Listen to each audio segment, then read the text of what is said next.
சங்கீதம் 20ஆம் அதிகாரம் 1ஆம் வசனம் முதல் 9ஆம் வசனம் வரை.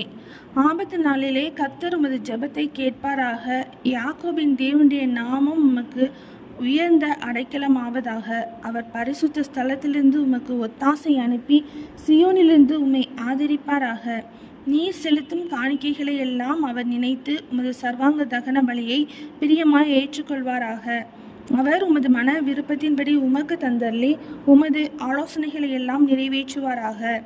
நாங்கள் உமது ரட்சிப்பினால் மகிழ்ந்து எங்கள் தேவனுடைய நாமத்திலே கொடியேற்றுவோம். உமது வேண்டுதல்களை எல்லாம் கர்த்தர் நிறைவேற்றுவாராக. கர்த்தர் தாம் அபிஷேகம் பண்ணினவரை ரட்சிக்கிறார் என்பதை இப்பொழுது அறிந்திருக்கிறேன்.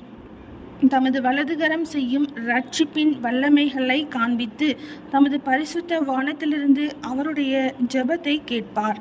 சிலர் ரதங்களை குறித்தும் சிலர் குதிரைகளை குறித்தும் மேன்மை பாராட்டுகிறார்கள். நாங்களோ எங்கள் தேவனாகிய கர்த்தருடைய நாமத்தை குறித்தே மேன்மை பாராட்டுவோம். அவர்கள் முறிந்து விழுந்தார்கள், நாங்களோ எழுந்து நிமிர்ந்து நிற்கிறோம். கர்த்தாவே ரட்சியும், நாங்கள் கூப்பிடுகிற நாளிலே ராஜா எங்களுக்கு செவி கொடுப்பாராக. சங்கீதம் 20ஆம் அதிகாரம் முடிந்தது.